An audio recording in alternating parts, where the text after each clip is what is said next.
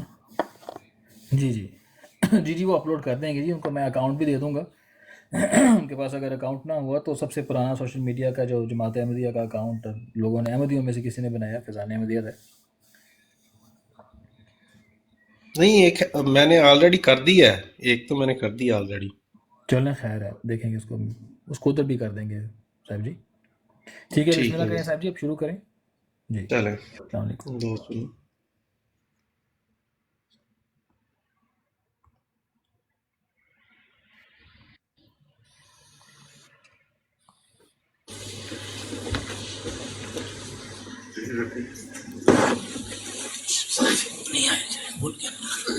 اس کو میز کو کسی بھی دور سے رکھا ہوا ہے، پتا کرو فون کر کے اوپر ہے۔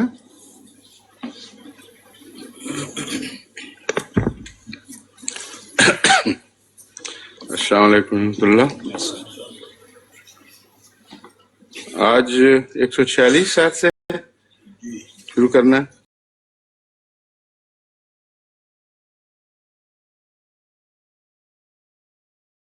وما كان لنفس ان تموت،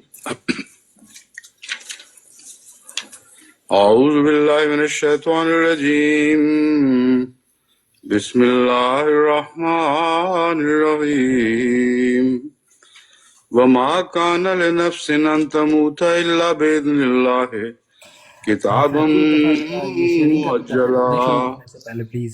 ومن يرد ثواب الدنیا، ڈاکٹر صاحب کیا کہہ رہے ہیں؟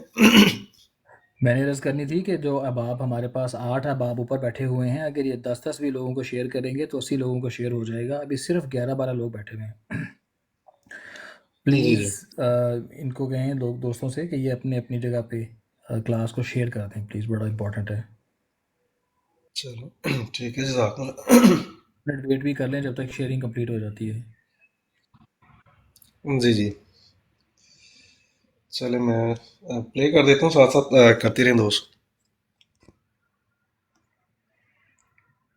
نؤتہ منہا ومن یرد ثواب الآخرة نؤتہ منہا وسنجزی الشاکرین، وکأین من نبی قاتل معہ ربیون کثیر فما وہنوا لما أصابهم فی سبیل اللہ وما ضعفوا وما استکانوا واللہ یحب الصابرین، وما كان قولهم الا ان قالوا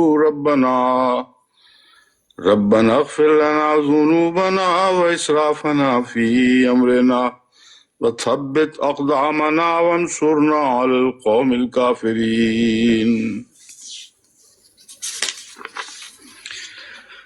فآتاهم الله ثواب الدنيا وحسن ثواب الآخرة واللہ یحب المحسنین، یا ایہا الذین آمنوا ان تطیعوا الذین کفروا یردوکم علی اعقابکم فتنقلبوا خاسرین، بل اللہ مولاکم وہو خیر الناصرین، سنلقي في قلوب الذين كفروا الرعب بما أشركوا بالله ما لم ينزل به سلطانا ومأواهم النار وبئس مثوى الظالمين،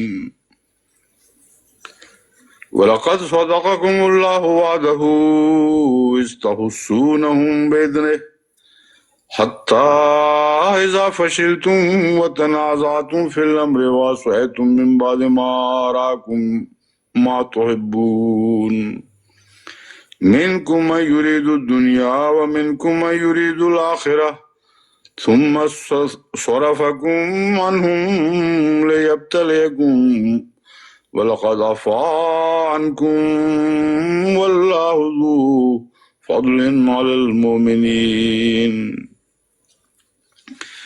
إِذْ تُصْعِدُونَ وَلَا تَلْوُونَ عَلَىٰ أَحَدٍ وَالرَّسُولُ يَدْعُوكُمْ فِي أُخْرَاكُمْ فَأَصَابَكُمْ غَمًّا بِغَمٍّ لِكَيْ لَا تَحْزَنُوا عَلَىٰ مَا فَاتَكُمْ وَلَا مَا أَصَابَكُمْ وَاللَّهُ خَبِيرٌ بِمَا تَعْمَلُونَ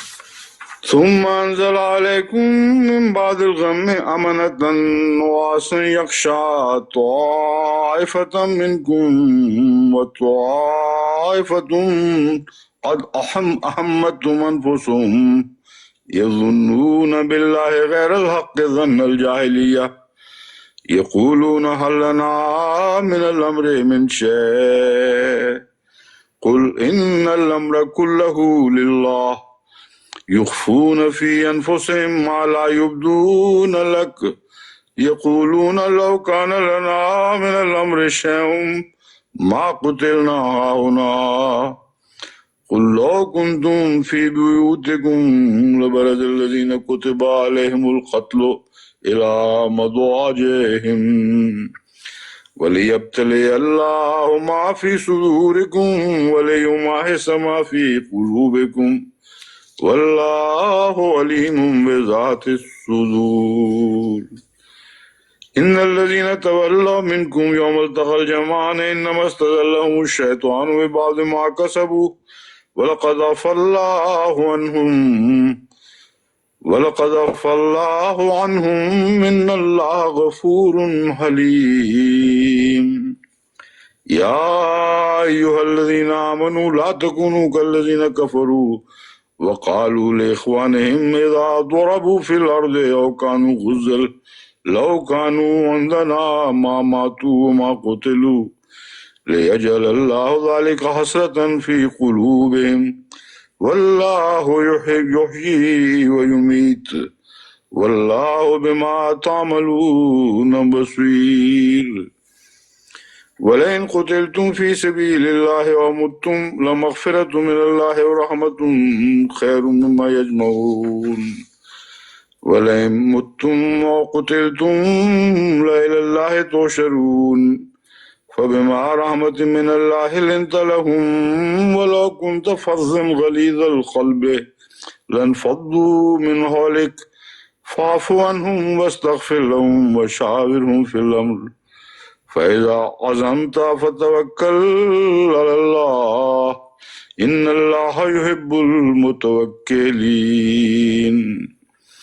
إِن يَنْصُرْكُمُ اللَّهُ فَلَا غَالِبَ لَكُمْ وَإِن يَخْذُلْكُمْ فَمَنْ ذَا الَّذِي يَنْصُرُكُمْ مِنْ بَعْدِهِ وَعَلَى اللَّهِ فَلْيَتَوَكَّلِ الْمُؤْمِنُونَ وَمَا كَانَ لِنَبِيٍّ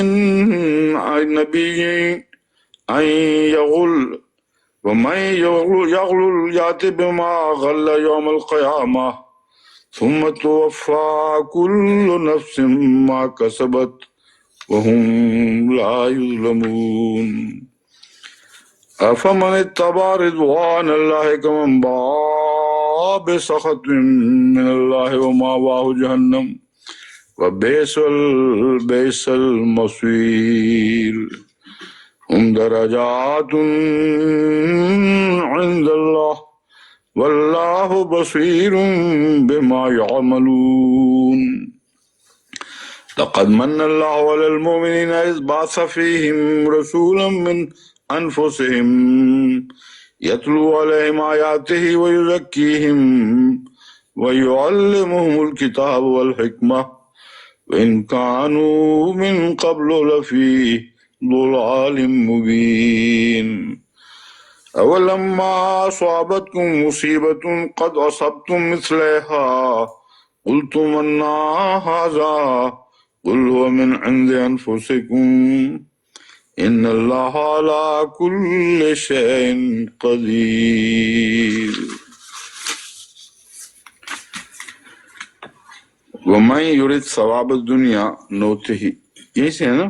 نہیں، وما کان لنفس ان تموت الا باذن اللہ کتاب مؤجلہ. کل میں نے پڑھ نہیں دیا تھا ترجمہ اس کا؟ یہ معجلہ تک ہو گیا، ہاں معجلہ تک ہو چکا ہے. ہاں یہ آیت پوری ہے چونکہ اس لیے آپ کہتے ہیں دوبارہ. وما کان لنفس ان تموت، کسی جان میں یہ طاقت نہیں کسی نفس میں کہ از خود مر سکے، الا باذن اللہ، سوائے اللہ کے اذن کے. کتاب معجلہ یہ ایک میعاد ہے جو مقرر ہے. کتاب کہتے ہیں لکھی ہوئی چیز کو، تو جو تحریر ہو گئی ہے مطلب ہے کہ اس بات میں کوئی تبدیلی نہیں کہ اللہ کے اذن کے سوا کوئی جان مر نہیں سکتی. یہاں ایک پہلو جو میں نے بیان کر دیا تھا، دوسرا پہلو یہ ہے کہ لوگ جو خودکشی کر لیتے ہیں ان کا کیا حکم ہے. تو اللہ کے اذن سے مراد یہ نہیں ہے کہ کسی شخص کے متعلق یہ اذن ہو کہ وہ خودکشی کر لے، بلکہ اگر اس کا زندہ رکھنا خدا کو منظور ہو تو خودکشی کرنے کی کوشش کے باوجود وہ شخص بچ جائے گا، اور اگر اسی بدبختی میں اس کا مرنا خدا تعالیٰ کو منظور ہو جائے تو پھر وہ مر جائے گا. اور خودکشی کا جو فیصلہ ہے اس سے پہلے بھی اذن چلتا ہے. یعنی ایک شخص ارادہ کرتا ہے، اللہ تعالیٰ اگر اس کو روکنا چاہے تو کئی طریق پر اس کے خیالات بدل جاتے ہیں، روکیں حائل ہو جاتی ہیں. اور اگر کسی کو اس کے اندرونی خرابی کی وجہ سے یا ظلم کی وجہ سے سزا دینا چاہے تو اس کو پھر ایسی حرکت کرنے دیتا ہے. تو اذن کا معنی حکم ہی نہیں بلکہ اجازت بھی ہے، اور دونوں باتیں اس میں کار فرما دکھائی دیتی ہیں. بعض معاملات میں اذن بمعنی حکم، بعض معاملات میں اذن بمعنی اجازت.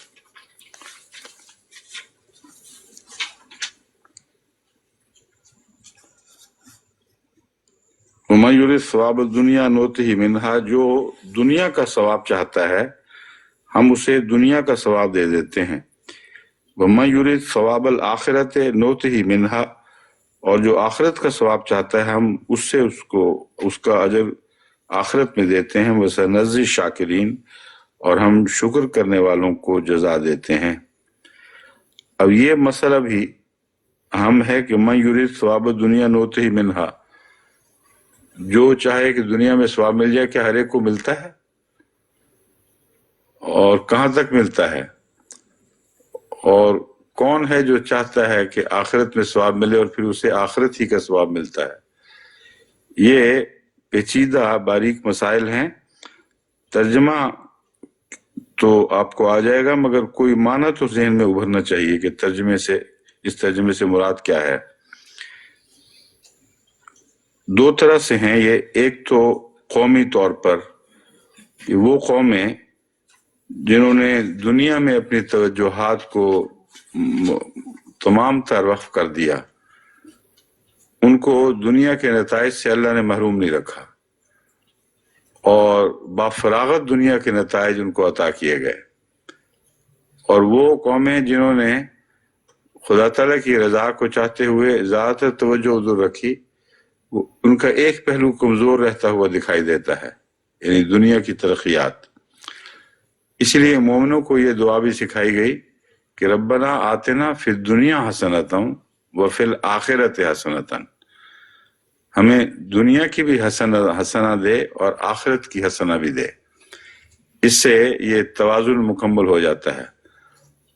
اور دوسری طرف قرآن کریم میں ایک تو ان مومنوں کا ذکر ہے جو غور ضرور کرتے ہیں دنیا میں لیکن ذکر الہی کے ساتھ ساتھ، اور ایک وہ جو خالصتاً دنیا میں غور کرتے ہیں اور خدا کے ذکر کو الگ کر کے اور ملاقات سے مایوس ہو کر، جن کا سورہ کہف کی آخری آیات میں ذکر ہے.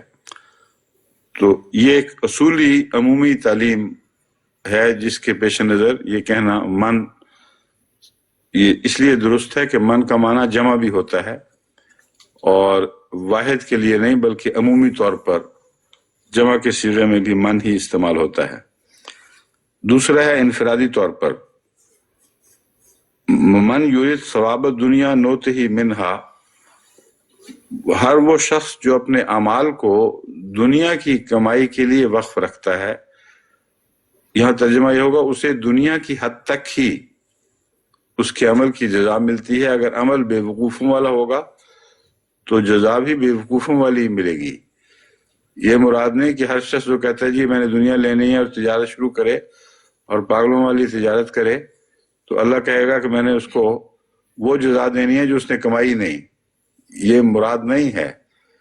اس لیے وہ قانون اپنی جگہ کار فرما ہے کہ ہر شخص کو اس کی اہلیت اور اس کی محنت کے مطابق بدلہ دیا جاتا ہے، لیکن اس کی کوششوں میں اگر آخرت کمانے کا کوئی حصہ نہیں ہوگا تو تمام تر جزا دنیا تک ہی محدود رہے گی۔ اور کچھ لوگ جو محنت کرتے ہیں اس محنت میں ہی آخرت کا حصہ ڈال دیتے ہیں۔ ابھی جب میں نے یہاں کی بڑی مسجد کے چندے کی تحریک کی تھی تو بہت سے لوگوں نے یہ لکھا ہے کہ ہم نے فلاں کام خالصتاً اس غرض سے شروع کیا ہے کہ اس کی تمام تر آمد ہم مسجد کے چندے میں دیں گے، کیونکہ اس کے علاوہ ہمارے پاس کوئی چندہ نہیں تھا، یعنی چندے کے لیے پیسے نہیں تھے۔ اور بعض خواتین نے لکھا کہ ہم نے یہ سلائی کا کام شروع کر دیا ہے۔ ایک فون بھی آیا کہ پہلے اس سے تو میں مفت کپڑے سی کے دیتی تھی سب کو، کہ مشہور ہو گیا تھا میں اچھے سیتی ہوں، اور ان سے پیسے مانگتے ہوئے حیا آتی تھی۔ تو اب میں نے سوچا ہے کہ اس محنت کو خدا کی خاطر جب میں خرچ کروں گی تو اس میں کوئی شرم کی بات نہیں ہے، اس لیے وہ پیسے لینے شروع کر دیے ہیں اور اب میں وہ چندہ مسجد کے لیے اکٹھا کر رہی ہوں۔ تو یہ سارے وہ قصے ہیں جن میں وہ واقعات ہیں جن میں دنیا کی کمائی ہے لیکن آخرت کا حصہ ڈالا گیا ہے، تو ان کو آخرت میں سے حصہ ملے گا۔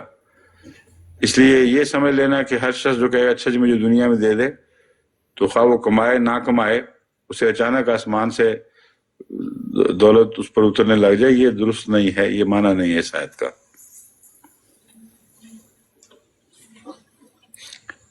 وَسَنَجْزِي الشَّاكِرِينَ میں بھی شکر کرنے والوں کو جزا دیتے ہیں، ہم ضرور دیں گے۔ اور شکر کرنے کا پہلے بھی ایک مفہوم گزر چکا ہے، جو جن چیزوں کی خاطر اللہ تعالیٰ نے کوئی چیز قانون بنایا ہے اور کوئی طاقتیں عطا کی ہیں ان کو محل پر استعمال کرتا ہے، وہ شکر کا حق ادا کرتا ہے اور اس کے نتیجے میں پھر جزا ضرور ملتی ہے۔ تو طاقتوں کا برمحل استعمال اور خدا تعالیٰ کے قوانین کا برمحل استعمال یہ ایک شکر کا طریق ہے۔ اور اس طریق کو آپ روزمرہ کی چھوٹی چھوٹی باتوں میں یوں سمجھ سکتے ہیں کہ ایک شخص، ایک ماں اپنے بچے کو دودھ کا پیالہ دیتی ہے اور وہ کپڑوں پہ پھینک دیتا ہے، اس کو پینے کے لیے استعمال نہیں کرتا، یا نئے نئے کپڑے پہناتی ہے تو اپنی کف سے ناک پہنچنے لگ جاتا ہے، یہ ناشکریاں ہیں۔ اس پر ماں کو غصہ آتا ہے کہ تمہیں دودھ اس لیے تو نہیں دیا تھا کہ کپڑے پہ گراؤ، یا تمہیں نئی قمیص اس لیے تو نہیں پہنائی تھی کہ ناک پہنچو۔ وہ صاف پتہ چلتا ہے کہ بے محل استعمال عمداً روزمرہ کی زندگی میں ناشکری سمجھا جاتا ہے، ایسے شخص کو کہ پھر آگے دوبارہ چیز دینے کو دل نہیں چاہتا۔ تو اللہ تعالیٰ نے یہ مضمون جو ہے نا مَن یرید ثواب الدنیا و ثواب الآخرہ، اس میں سنجزی الشاکرین کہہ کر یہ بتا دیا کہ ناشکروں کو ہم جزا نہیں دیں گے، یعنی جو ہماری عطا کردہ نعمتوں کو ان کے محل پر استعمال کریں گے ان سے یہ ہمارا وعدہ ہے اور ان کو ہم ضرور دیں گے۔ بس یہاں بھی یورپ میں جتنی ترقیات ہوئی ہیں برمحل استعمال سے ہوئی ہیں، اور مشرق میں جتنی بھی نامرادیاں ہیں دنیا کی طاقتوں کو سمجھنے اور ان کو استعمال کرنے کے تعلق میں، وہ ساری بے محل استعمال سے ہوئی ہیں، اور سونا بنانے لگے ہوئے ہیں، جو سونا تھا مٹی کر دیا، مٹی کو سونا نہ بنا سکے۔ ان لوگوں نے برمحل استعمال کیا، اس پہلو سے اللہ کے شکر گزار بنے، اور اللہ تعالیٰ نے ان کے لیے اپنے وعدے پورے کر دیے اور کثرت سے ان کو عطا کیا۔ وَكَأَيٍّ مِّن نَبِيٍّ قَاتَلَ مَعَهُ رِبِّيُّونَ كَثِيرٌ، اور کتنے ہی نبی ہیں، یہاں نبی کا لفظ واحد میں استعمال ہوا ہے، مگر ترجمے میں بعض دفعہ اردو میں یا دوسری زبانوں میں بھی عربی کے واحد کو جمع میں کرنا پڑتا ہے اور جمع کو بعض دفعہ واحد میں کرنا پڑتا ہے، لیکن مضمون نہیں بدلتا، منشا وہی ہوا کرتی ہے۔ ہم کہتے ہیں کئی ایک نبی ہے، کہہ سکتے ہیں، مگر اردو میں ہم یہ کہتے ہیں کئی ایک نبی ہیں جو ایسے گزرے، کئی ایک نبی ہے جو ایسا گزرا نہیں کہتے۔ تو یہ کئی ایک والا مضمون عربی میں کئی من نبی واحد کے طور پر استعمال ہوتا ہے، مراد جمع ہی ہے۔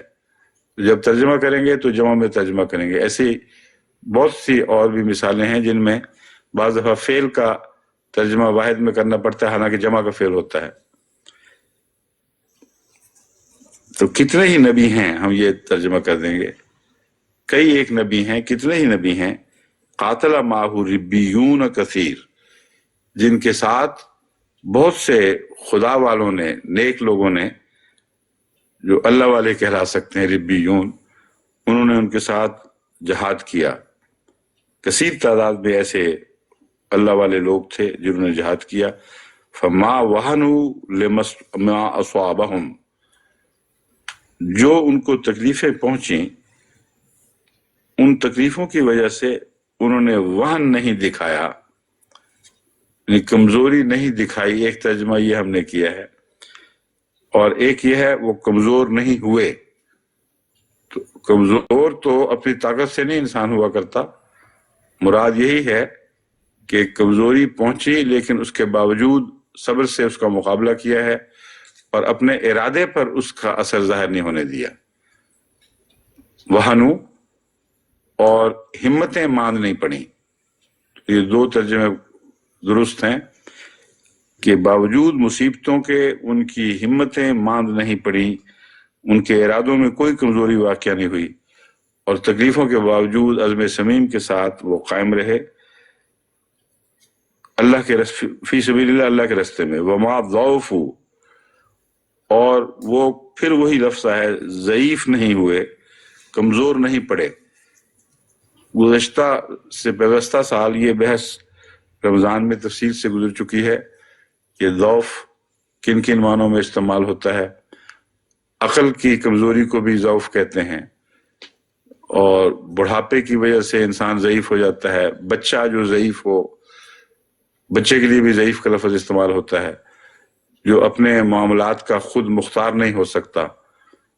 تو وما ضعفوا میں یہ بھی مراد ہے کہ انہوں نے اپنی صلاحیتوں کو استعمال کرنے میں نہایت مستعدی دکھائی ہے، اور ذہنی لحاظ سے یا جسمانی رد عمل کے لحاظ سے وہ انہوں نے کوئی بھی ایسی کاہلی نہیں دکھائی جس سے ان کو ان کی اس کمزوری کی وجہ سے نقصان پہنچ سکتا ہو۔ فما ضعفوا میں ایک کمپلیمنٹ ہے، ایک قسم کا ان کو دیا جا رہا ہے، خراج دیا جا رہا ہے۔ اللہ کے حوالے سے تو خراج کا لفظ درست نہیں، مگر ان کی تعریف فرمائی جا رہی ہے۔ فما ضعفوا، جس کا برعکس یہ ہے کہ انہوں نے اپنی ذہنی صلاحیتوں اور جسمانی صلاحیتوں کو ان کے درجہ کمال تک استعمال کیا اور کسی پہلو سے بھی ڈھیلے نہیں پڑے۔ وَمَا اسْتَكَانُوا، اور اس کا نتیجہ یہ تب یہ نکلا ہے وَمَا اسْتَكَانُوا کہ دشمن کے سامنے ذلت آمیز شکست قبول نہیں کی، یعنی آخری دم تک مقابلہ کیا ہے۔ خلاصہ اس کا یہ بنتا ہے، استقانو عاجز ہو جانا، گر پڑنا، اور اپنی شکست کو ذلت کے ساتھ قبول کر لینے کے لیے لفظ استقانو استعمال ہوتا ہے۔ واللہ یحب الصابرین، یہ سارا مضمون ہی صبر کا ہے، تو اللہ صبر کرنے والوں سے محبت کرتا ہے۔ صبر ہے کسی چیز کو چمٹے رہنا، باوجود اس کے کہ تمام دوسرے محرکات اس کے خلاف ہوں. ہوا تیز چل رہی ہو، کسی نے مضبوطی سے ایک تنے کو پکڑا ہو اور وہ نہ چھوڑے کہ میں نے نہیں چھوڑنا ورنہ ہلاک ہو جاؤں گا، یہ بھی صبر کا ایک نشان ہے. نیکی پر قائم ہو جانا، حالانکہ نیکی کے خلاف کثرت کے ساتھ دوسری ایسی تحریکیں ہیں جو بسا اوقات اس کو نیکی چھوڑنے پر آمادہ کرنے کی کوشش کرتی ہیں، اس کا نام بھی صبر ہے. تکلیف پہنچے اور وویلا نہ کرے، اس کا نام بھی صبر ہے. تو اس پہلو سے اس صبر کے سارے مفاہیم یہاں صادق آتے ہیں. انہوں نے پاؤں نہیں اپنے اکھڑنے دیے، شدید ریلوں کے باوجود، دشمن کے شدید ریلوں کے باوجود وہ وہیں قائم رہے، اکھڑے نہیں ہیں ان ہواؤں میں، آندھیوں میں. پھر انہوں نے اللہ کی خاطر صبر ان معنوں میں بھی کیا کہ شور نہیں مچایا، وویلا نہیں کیا کہ ہمیں یہ تکلیفیں پہنچی، ہم سے یہ ہو گیا وغیرہ وغیرہ. بس صبر کے تمام مضمون یہاں داخل ہیں.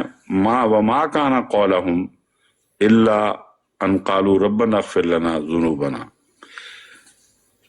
ان تکلیفوں کے باوجود صبر دکھانے کا نتیجہ پھر یہ نکلتا ہے کہ بجائے اس کے کہ اللہ کا شکوہ کریں، استغفار کی طرف توجہ مائل ہوئی اور یہ دعا کی کہ ہمارے گناہ بخش دے. ہو سکتا ہے ہمارے گناہوں کی پاداش کے نتیجے میں ہمیں کوئی ایسا نقصان پہنچے جو دین کے نقصان پر منتج ہو. بس اس وقت انہوں نے اپنے گناہوں کی بخشش کا سوچا ہے، یعنی کوئی بھی اپنی کمزوری اللہ تعالیٰ کی طرف منسوب نہیں کی، اس کی تقدیر کو یا زمانے کے نام پر اس کمزوری کو نہیں کوسا کہ لو جی دیکھو کتنا برا وقت آ گیا. حضرت صلی اللہ علیہ وآلہ وسلم نے اس کو بھی سختی سے منع فرمایا کہ جب تم زمانے کو کوستے ہو تو دراصل خدا کو کوستے ہو، کیونکہ زمانہ کو خدا پیدا کرتا ہے. اور اس وقت کسی وقت اگر تمہیں کوئی تکلیف ہے تو پھر صبر کرو اور سر تسلیم جھکاؤ یا اپنی کمزوریاں تلاش کرو، کیونکہ بسا اوقات تمہاری وجہ سے، اپنی کمزوریوں کی وجہ سے تمہیں تکلیف پہنچتی ہے. تو یہ جو لوگ ہیں اس بات کا نمونہ تھے، یہ قرآن کریم بیان کر رہا ہے. ما کان قولہم، اس کے سوا ان کا کوئی قول نہیں تھا، الا ان قالوا ربنا اغفر لنا ذنوبنا، سوائے اس کے کہ انہوں نے یہ کہا کہ اے ہمارے رب ہمارے گناہ بخش دے، واسرافنا فی امرنا، اور اپنے معاملات میں جو ہم نے زیادتیاں کی ہیں ان کو نظر انداز فرما دے، وثبت اقدامنا، اور ہمیں ثبات قدم عطا کر، وانصرنا علی القوم الکافرین، تاکہ اس کے نتیجے میں ہمیں نصرت حاصل ہو، ہم کافروں پر غالب آ جائیں. اور یہاں بھی ہم غالب آئیں نہیں فرمایا، وانصرنا علی القوم الکافرین، اور ہمیں کافروں کے مقابل پر غلبے والی نصرت عطا فرما، ایسی نصرت جو ہمیں علا کر دے، ان پر غالب کر دے. یہاں جو پہلی تین باتیں ہیں ان کے ساتھ ان تین باتوں کا تعلق ہے، وہن اور ضعف اور استقامت کا نہ دکھانا. اس کے مقابل پر اللہ تعالیٰ نے رکھا ہے، وہن کے مقابل پر ذنوب ہیں، اور بسا اوقات وہ جسمانی کمزوریاں جو وہن سے تعلق رکھتی ہیں اس میں انسان کی اپنی بے احتیاطیاں شامل ہو جاتی ہیں. پرندہ جو زیادہ کھا کے بوجھل ہو جائے اس کے لیے بھی عرب وہن کا لفظ استعمال کرتے ہیں، یعنی ایسا فعل جس کے نتیجے میں خدا نے جو طاقتیں دی تھیں وہ کمزور پڑ جائیں. تو اس لیے بہت ہی برمحل تعلق باندھا ہے اس کا گناہوں سے بخشش طلب کرنے کے ساتھ. تو وہن سے مراد وہ کمزوریاں جو اپنی غلطیوں کی وجہ سے انسان کے اندر میں پیدا ہو جاتی ہیں، اور جب وقت آتا ہے اس وقت سمجھ آتی ہے کہ اب ہم اتنی اہلیت نہیں رکھتے مقابلوں کی جتنی خدا نے ہمیں عطا کی تھی. تو اس کے لیے استغفار کا مضمون ہے. وَإِسْرَافَنَا فِي أَمْرِنَا، اور اپنے نفوس میں جو ہم نے اسراف کیا ہوا ہے اس کا تعلق ذوف سے باندھا ہے. اسراف فی امر سے کیا مراد ہے؟ یہ کئی قسم کے اسراف ہو سکتے ہیں. جو عقلی اور ذہنی اسراف یہ ہے کہ انسان اپنی صورتحال کا، اپنی جو طاقت کی یا ناطاقتی کی حالت ہے اس پر نظر نہ رکھے اور بے پرواہی سے زندگی بسر کرے، جس کے نتیجے میں جتنی ورزش کرنی چاہیے تھی وہ ورزش نہیں کرتا، یا جتنا طاقت جسم کی ہے اس سے زیادہ سمجھ بیٹھا ہے. کئی قسم کی بیوقوفیاں ہیں جن کے نتیجے میں انسان اپنی صلاحیتوں سے زیادتی کر جاتا ہے، ان کو نظر انداز کر دیتا ہے یا زیادہ سمجھنے لگ جاتا ہے اپنی طاقت سے، اور جتنی اس کی مینٹیننس کے اوپر توجہ چاہیے وہ توجہ نہیں دیتا. تو ضعف اس کے نتیجے میں ضرور پیدا ہوتا ہے. اور جو ذہنی ضعف کا معنی ہے اس کا خصوصاً اس مضمون سے تعلق معلوم ہوتا ہے کہ انہوں نے جو ضعف نہیں دکھایا تھا اس کے ساتھ ان کا ایک مسلسل رجحان ہے خدا تعالیٰ سے بخشش مانگنے کا اور اسراف سے باز رہنے کے لیے اللہ سے مدد مانگنے کا. یہ پہلے ہو تو پھر ضعف نہیں ہوا، لیکن اس وقت نمایاں طور پر جب سامنے آئی ہیں یہ باتیں تو ان کی توجہ پھر اسراف کے معاملے میں اللہ تعالیٰ کی طرف اٹھی ہے کہ ہم نے اگر ضعف نہیں دکھایا اب تک تو بعید نہیں کہ ہمارے اندر ایسی کمزوریاں واقع ہوئی ہوں اسراف کی وجہ سے کہ اب ضعف دکھا دیں. تو ایک مسلسل مضمون ہے، بظاہر بعد میں بیان ہوا ہے، لیکن دوران جنگ وہ یہ کہتے جاتے تھے، مقابلہ کرتے وقت یہ دعائیں کرتے جاتے تھے، اور ضعف نہ دکھانا در حقیقت پہلے ذکر ہونے کے باوجود ان دعاؤں کا نتیجہ بن جاتا ہے. جو شخص ساتھ ساتھ کہہ رہا ہے کہ ہمارے اسراف کے کو نظر انداز فرما دے، اس کا بد اثر ہم پر قائم نہ کر، اس میں یہ طاقت پیدا ہو جاتی ہے کہ وہ ایسے موقع پر ضعف نہ دکھائے. اور اگر وہ نہیں کرتا یہ دعائیں تو پھر جو بھی اس کے سابقہ اعمال ہیں وہ ضرور اثر انداز ہوں گے اس کی طاقتوں کے اوپر. وَثَبِّتْ أَقْدَامَنَا، اور ہمارے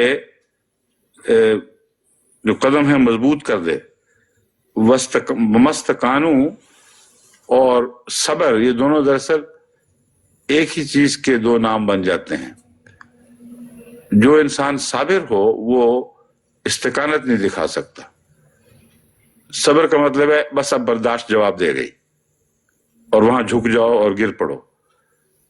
تو بعض لوگ جو اب قومی وفاداریوں کی خاطر بڑے سخت ٹارچر کے مقابل پر صبر دکھاتے ہیں، ان کو آخرت کا کچھ بھی نہیں خیال نہیں ہوتا، کوئی بات کے بدلے کا کوئی تصور بھی دل میں نہیں ہوتا، مگر صبر دکھا جاتے ہیں.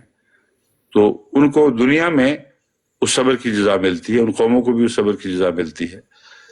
تو جو آخرت کے لحاظ سے صبر دکھاتے ہیں ان کے لیے ذلت کی موت قبول کر لینا اور ذلت اختیار کر کے زندگی حاصل کرنے کی کوشش کرنے کا کوئی سوال ہی پیدا نہیں ہوتا. آخر دم تک وہ میدان جنگ میں لڑتے لڑتے جان دے دیتے ہیں، سب کچھ بظاہر کھوتے ہیں، مگر اپنے عزت کو، اپنے منصب کی عزت کو بہرحال قائم رکھتے ہیں. تو یہ صبر ہی ہے دراصل. اور اسی وجہ سے آخر پر استقامت کے مان بعد اللہ تعالیٰ نے فرمایا واللہ یحب الصابرین. تو یہ جو ہے نا وثبت اقدامنا، آخری دعا، اس کا استقامت سے تعلق ہے اور یہی صبر کا مضمون بھی ہے. اور اس کے نتیجے میں پھر ایک بات ضرور ہوگی، وانصرنا علی القوم الکافرین. یہ صفات جن میں ہوں وہ خدا کے ساتھ یہ دعائیں، خدا کے حضور یہ دعائیں کریں تو پھر اللہ تعالیٰ ان کو کافروں پر ضرور فتح عطا فرماتا ہے. یہاں بظاہر یہ وعدہ نہیں ہے، لیکن اگلی آیت میں اس کا جواب آ رہا ہے، وانصرنا علی القوم الکافرین، اے خدا ہمیں کافروں پر فتح والی نصرت عطا فرما. فآتاہم اللہ ثواب الدنیا وحسن ثواب الآخرہ. یہ وہ لوگ ہیں جن کو ان دو شکوں میں سے ایک کے ساتھ نہیں باندھو اب، کہ بعضوں کو ہم دنیا کا ثواب دے دیتے ہیں اگر ارادہ ہو، بعضوں کو آخرت کا ثواب دے دیتے ہیں. انہوں نے دین کی خاطر دنیا میں تکلیفیں اٹھائیں، اس لیے اللہ تعالیٰ ان کو دنیا کی جزا بھی دیتا ہے اور آخرت کی جزا بھی دیتا ہے. بس اسلام کی جو ابتدائی قربانیاں تھیں وہ اگرچہ اللہ کی خاطر تھیں، لیکن اپنی دنیا انہوں نے جو ضائع کر دی خدا کی خاطر، اس کی وجہ سے اللہ تعالیٰ نے ان کو دنیا میں بھی عظیم فتوحات عطا فرمائی. اور جو حیرت انگیز غلبہ ہوا ہے مسلمانوں کا، وہ اسی وعدے کے مطابق تھا جس کو خدا نے فرمایا انہوں نے دعائیں کی اور ہم نے قبول کر لیں.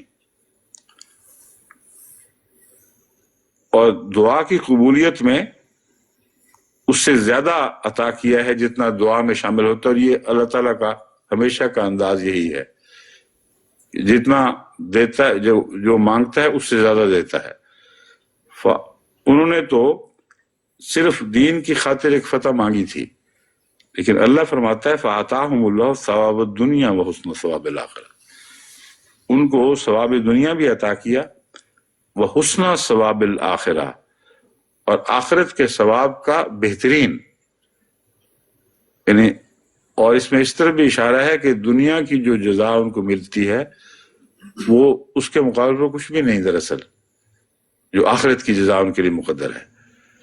تو دنیا میں بھی ان کو جس طرح جھونگا دیتے ہیں نا بغیر مانگے کہ چلو یہ بھی لے لو ساتھ، تو دنیا میں جو عظیم کامیابیاں آپ کو اسلام کی نظر آتی ہیں یہ کچھ بھی نہیں ہے اس جزا کے مقابل پر جو آخرت میں مقدر ہے. لیکن آخرت کی کامیابی کے یقین کے لیے، آخرت میں جزا کے یقین کے لیے کچھ دنیا میں بھی تو شہادت ہونی چاہیے. تو یہ وعدہ جو اسلام کے حق میں اللہ نے پورا فرمایا ہے، اس بات پر قطعی گواہ بن گیا ہے کہ آخرت کے وعدے فرضی نہیں ہیں، کوئی کہانیاں نہیں ہیں.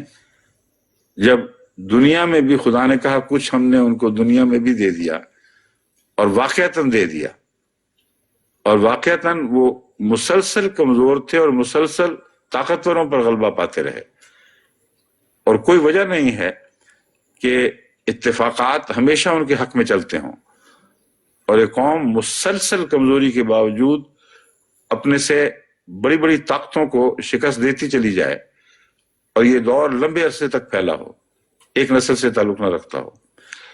بس یہ جو چین آف ایونٹس ہے، ایک سلسلہ ہے واقعات کا، یہ قطعی طور پر ثابت کرتا ہے کہ اللہ کا یہ وعدہ پورا ہو رہا ہے.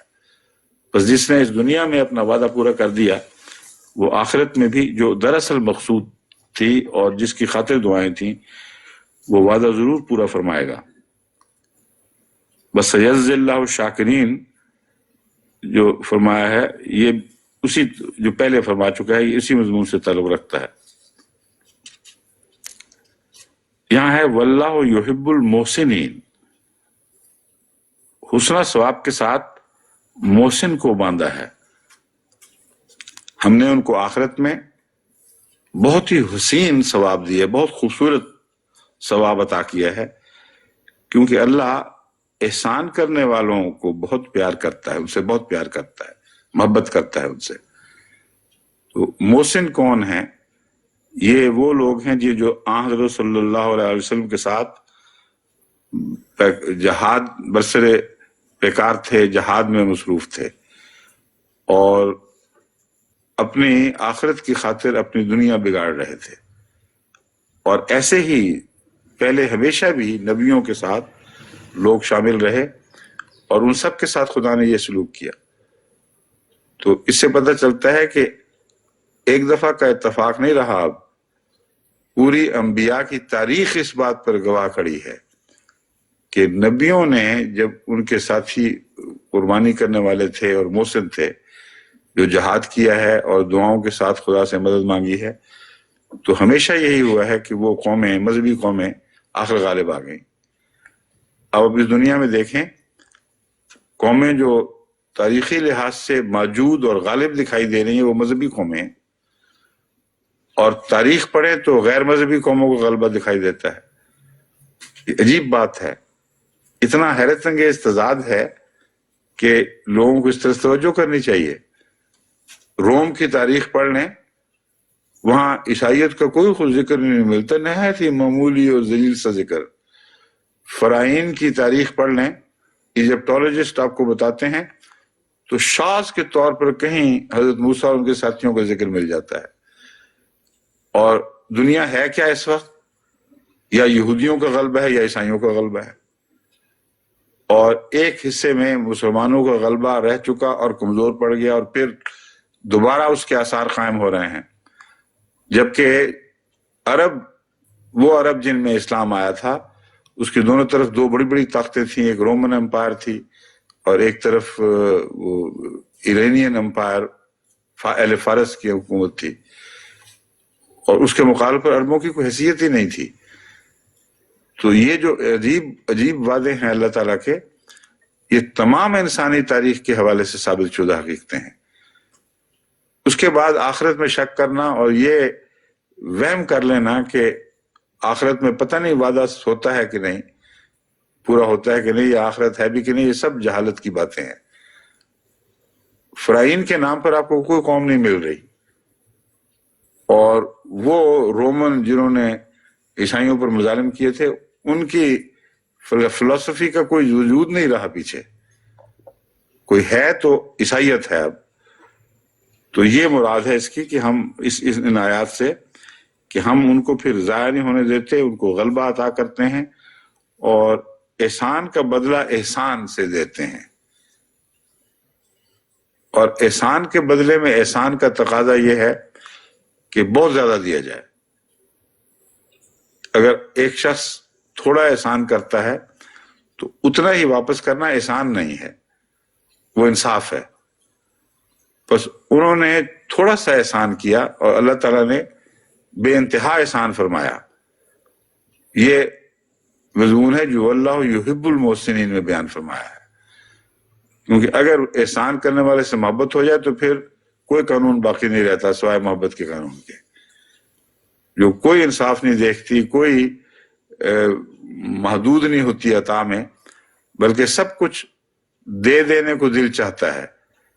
بس واللہ یحب المحسنین کہہ کے ان کے ساتھ جو حیرت انگیز سلوک ہوئے ہیں ان کا فلسفہ سمجھا دیا.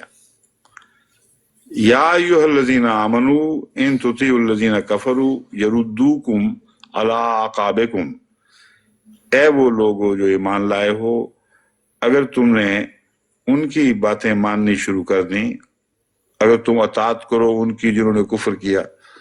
ویسے اطاعت تو کوئی بھی نہیں کیا کرتا تھا مسلمانوں میں سے، مراد یہ ہے ان کی باتیں ماننے لگ جاؤ، ان کے پیچھے لگنے لگ جاؤ، بعض تم میں سے بعض کے پیچھے لگ جائیں تو کیا ہوگا؟ تطیعوا الذین کفروا یردوکم علی اعقابکم، تو وہ تمہیں اپنے پہلے دین کی طرف لوٹا دیں گے، اپنے ایڑیوں کے بل پھیر دیں گے. مراد یہ ہے کہ دوسروں سے ایسی دوستی کرنا کہ وہ آہستہ آہستہ اثر انداز ہو کر گھسیٹ کر لے جائے، یہ ایمان کی شان نہیں ہے. ایمان کی شان تو یہ ہے کہ ایسی دوستی کی جائے کہ کھینچ کر اپنی طرف لے آؤ. بس اس طرف ڈرایا گیا ہے. بعض لوگ غیروں سے تعلقات رکھتے ہیں خصوصاً سیاست کی خاطر، اور پاکستان میں جہاں جہاں بھی جماعتوں میں تنزل کے آثار ظاہر ہوئے اور ابتلا آئے، ان میں تمام تر وجہ وہاں کی مقامی سیاست ہے.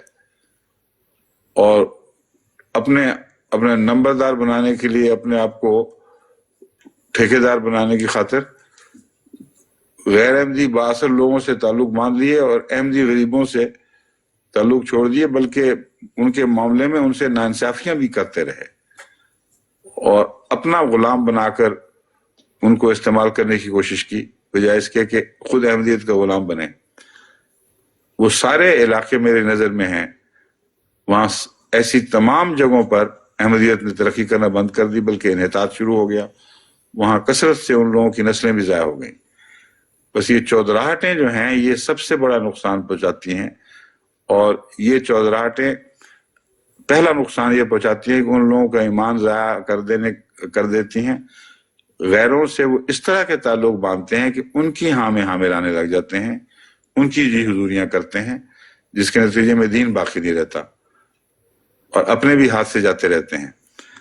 بس یہ خدا تعالیٰ یہاں متوجہ فرما رہا ہے، وارننگ دے رہا ہے کہ اے لوگو جو ایمان لائے ہو، اگر تم نے کافروں کی پیروی شروع کر دی، ان کے پیچھے لگ گئے، تمہیں وہ ضرور اپنے ایڑیوں کے بل پھرا دیں گے، فَتَنْقَلِبُوا خَاسِرِينَ، تو تم بہت گھاٹے کا سودا کر کے لوٹو گے، یعنی تمہارا سودا نقصان کا سودا ہوگا۔ یہ فتح حاصل کرنے والوں کی جو عادتیں ہیں وہ بیان کرنے کے بعد، فتح کے بعد یہ لوگ پیدا ہوا کرتے ہیں۔ اصل میں ایک فتح ہو گئی ہے، غلبہ آ گیا ہے، پھر ان میں ایسے لوگ پیدا ہو جاتے ہیں جو دنیا کے لحاظ سے دوسروں کی پیروی کرنے لگ جاتے ہیں۔ اور فتح سے مراد ضروری نہیں کہ کلی فتح ہو، بعض فتوحات وقتی فتوحات ہوتی ہیں، آخری فتح جب ہو جاتی ہے پھر تو یہ لوگ سر اٹھا ہی نہیں سکتے، لیکن اس وقت ان کے تعلقات چونکہ دل بگڑ چکا ہوتا ہے، وہ خدا کے نزدیک کوئی بھی معنی نہیں رکھتے۔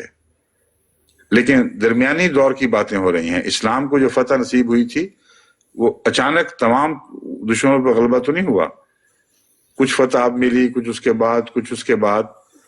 اس درمیانی دور میں ایسے لوگ پیدا ہوتے ہیں جو سمجھتے ہیں کہ ابھی تک طاقت کا توازن جو ہے وہ غیروں کے ہاتھ میں ہے، اس لیے ان سے تعلقات باندھو، ان سے تعلقات جوڑو۔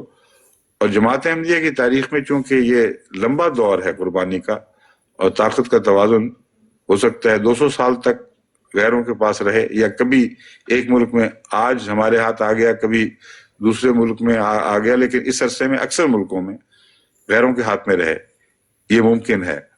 اس لیے میں وارننگ دے رہا ہوں کہ ایسی جگہوں پر اگر دین کے تقاضے چھوڑ کر، دین کے مفادات کو قربان کر کے غیروں سے تعلقات اپنی شیخیوں کی خاطر، اپنی بڑائی کی خاطر قائم کرو گے تو پھر تمہارا دین باقی نہیں رہے گا۔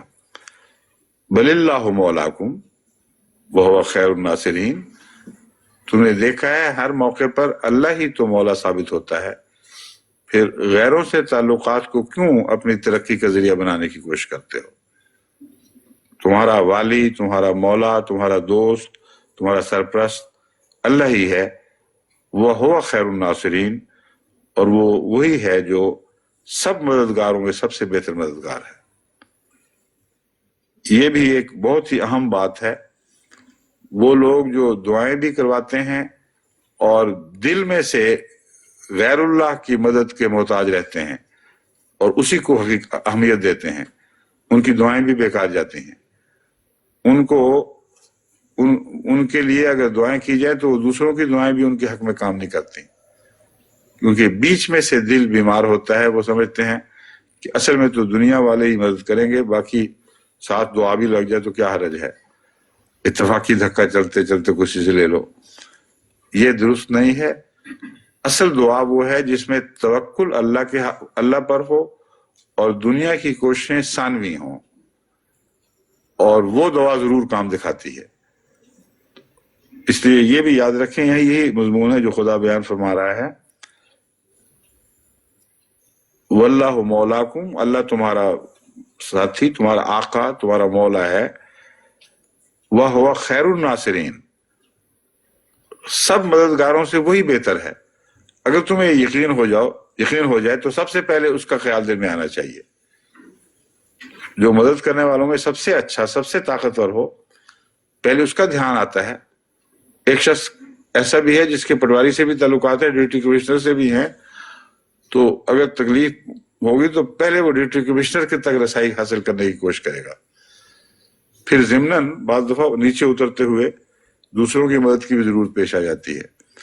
تو اللہ کا خیال ہر مصیبت میں سب سے پہلے ہونا اور یہ یقین ہونا کہ مدد وہیں سے آئے گی، یہ مضمون ہے جو قبولیت دعا کا راز ہے۔ سنلقی فی قلوب الذین کفروا الرعب بما اشرکوا باللہ ما لم ینزل بہ سلطانا، ہم ضرور ان لوگوں کے دل میں رعب ڈال دیں گے جنہوں نے کفر کیا، بما اشرکوا، اس لیے کہ انہوں نے شرک کیا ہے، اللہ کا شریک ٹھہرایا ہے، ما لم ینزل بہ سلطانا، باوجود معلم نہیں کیا اللہ نے، نہیں اتاری اللہ نے دلیل اس کے حق میں، ایسا شرک کیا ہے جس کی ان کے پاس کوئی دلیل نہیں۔ یہ مطلب تو نہیں کہ مشرکوں پہ دلیل اترا کرتی ہے آسمان سے، مراد ہے خدا تعالیٰ نے ہر چیز جو کائنات میں پیدا کی ہے اس کی ایک دلیل بھی اتاری ہوئی ہے، اور اس چیز کو اگر آپ اس کی جستجو کریں گے تو اصولی اس کے معید اور ایسے مشاہداتی مظاہر جو تجربے سے سامنے آتے ہیں وہ اس کی تائید میں کھڑے ہوئے دکھائی دیں گے۔ یہ مراد ہے آسمان سے دلیل اتارنا۔ تو ہر چیز کی کا ایک فلسفہ، ایک تھیوری، ایک انڈر لائن پرنسپل کہہ لیں، وہ اصول جس کی تابع چیزیں پیدا ہوتی ہیں، وہ اس کے لیے سلطان ہے، اور کوئی چیز بھی بغیر سلطان کے نہیں ہے جو خدا نے پیدا کی ہو۔ تو فرمایا تم یہ شرک کہاں سے لے آئے ہو، کون سی سلطان ہے اس کے حق میں؟ چونکہ خدا نے اپنا ثانی پیدا نہیں کیا، اس لیے ساتھ دلیل بھی پیدا نہیں کی۔ یہ مراد ہے خدا کی تخلیق میں تو ہر جگہ سلطان دکھائی دے گی، اور انہوں نے جو بنا رکھے ہیں بت، ان کی کوئی سلطان نہیں ہے۔ اس لیے ان کے دلوں میں خدا روب ڈالے گا۔ جس ساتھی کی سلطان ہی کوئی نہ ہو اس نے مدد کیا دینی ہے؟ ایسے لوگ در حقیقت دل سے جانتے ہیں کہ ان میں طاقت نہیں ہے مدد کی، اس لیے وہ جلدی مروب ہو جاتے ہیں، جلدی خوف کھا جاتے ہیں اور توہمات کا شکار ہو جاتے ہیں۔ اس کی تفصیل میں نے پچھلے سال درس میں بیان کر دی تھی، یہاں صرف یہ بتانا ضروری ہے کہ یہ جو دوسری مدد آئی ہے وہ پہلے مسلمانوں کے قدم اکھڑنے کے بعد آئی ہے، اور اس مدد کا مسلمانوں کے روب سے تعلق نہیں تھا کہ ان کا براہ راست روب ہوا ہو، کیونکہ وہ تو مارکھا بیٹھے تھے بظاہر۔ یہ اللہ تعالیٰ نے ان کے شرک کی وجہ سے ان کے اندر وہ توہمات پیدا کر دیے جو شرک کا طبعی نتیجہ ہیں، اور اسی وجہ سے ان کو ایک اور روب ان کے اوپر طاری ہوا ہے۔ اس کی تفصیل کچھ تاریخ میں ملتی ہیں کہ یہ واقعہ ہوا تھا، یہ واقعہ ہوا تھا، جس کی وجہ سے وہ مشرک لوگ ڈر گئے تھے، اور جن پر ایک دن پہلے بظاہر غلبہ حاصل کر چکے ہیں، یہ سوچ رہے تھے کہ کیوں نہ مکمل کر لیا، ان کی پیروی سے گھبرا کر وہاں سے اٹھ دوڑے ہیں۔ اور دوسری مثال اس کی جنگ احزاب کے وقت ملتی ہے، جبکہ آگ بجھ گئی آندھی کی وجہ سے، تو وہی روب کا موجب بن گئی۔ ان توہمات میں وہ مبتلا ہو گئے کہ آگ جو بجھی ہے جس کی ہم پرستش کرتے ہیں تو ضرور ہم مارے گئے۔ تو یہ وہ مضمون ہے روب۔ بعض دفعہ مسلمانوں کے ایمان کا روب بیٹھتا ہے لوگوں پر، دوسروں پر، بعض دفعہ اندرونی طور پر ان کی شرک کی کمزوری ان کے لیے روب کا موجب بن جاتی ہے۔ بما اشرکوا باللہ ما لم ينزل بہ سلطانا ومأواہم النار، اور ان کا ٹھکانہ آگ ہے، وبئس مثوى الظالمین، اور ظلم کرنے والوں کا کیا ہی برا ٹھکانہ ہے۔ وَلَقَدْ صَدَقَكُمُ اللَّهُ وَعْدَهُ إِذْ تَحُسُّونَهُم بِإِذْنِهِ، اور اللہ تعالیٰ نے تم سے اپنا وعدہ پورا فرما دیا، إِذْ تَحُسُّونَهُم بِإِذْنِهِ، جبکہ تم اس کے حکم سے ان کا قلع خما کر رہے تھے، ان کی جڑیں کاٹ رہے تھے۔ تحسونہ سے تلوار سے مارنا بھی مراد ہے یا قتل کرنا بھی، لیکن دراصل یہ لفظ ہے کسی کو کلیتاً برباد کر دینا، تہس نہس کر دینا۔ حتی اذا فشلتم وتنازعتم فی الامر وعصیتم من بعد ما اراکم، یہاں تک کہ جب تم پھسل گئے، وتنازعتم فی الامر، اور حضرت صلی اللہ علیہ وآلہ وسلم کے حکم کے بارے میں اختلاف کیا اور ایک دوسرے سے بحث شروع کر دی۔ الامر سے مراد یہاں وہ امر ہے جو حضرت صلی اللہ علیہ وآلہ وسلم نے جنگ احد پر گھاٹی پر مقرر کردہ دستے کو دیا تھا کہ کسی حالت میں کسی قیمت پر فتح ہو بھی جائے تب بھی تم نے نہیں اترنا، شکست بھی دیکھو تب بھی نہیں اترنا، اس درے کو روکے رکھنا ہے. اس بارے میں مراد کیا تھی اس بحث میں پڑ گئے کچھ لوگ، اور اس وجہ سے تنازع ہوا. اس کے نتیجے میں پھر وہ باقی مسلمانوں کو شدید نقصان پہنچا. تو اس سے پہلے کا منظر یہ کھینچا گیا ہے. اتنی زبردست فتح تھی کہ گویا وہ دشمن کو قلع خمہ کر رہے تھے، ان کے بیج مار رہے تھے. پھر بھی اذا فشلتم، جب تم پھسل گئے اور نفس کی کمزوریاں، بعض حرص، کوئی اور خیالات جو انسان کا نفس کمزوری کی پیدا کرتا ہے، ان کے نتیجے میں تنازعاتم فی الامر، تم نے امر کے لیے معاملے میں آپس میں جھگڑا شروع کر دیا. وعصیتم من بعد ما اراکم، اس کا نتیجہ یہ نکلنا تھا تبھی کہ تم نے نافرمانی کی بعد اس کے ما اراکم ما تحبون، یہ وہ چیز دیکھ لینے کے باوجود جس سے تم محبت کرتے تھے، یعنی فتح. یہاں یہ جو مضمون ہے صاف ظاہر کرتا ہے کہ مال غنیمت کی حرص نہیں تھی ان کو، جو بیان کیا جاتا ہے کہ مال غنیمت لوٹنے کی خاطر وہ دوڑے تھے. جس چیز کی محبت کی تھی وہ تو نظر آ گئی تھی، فتح تھی. اور فتح کے وقت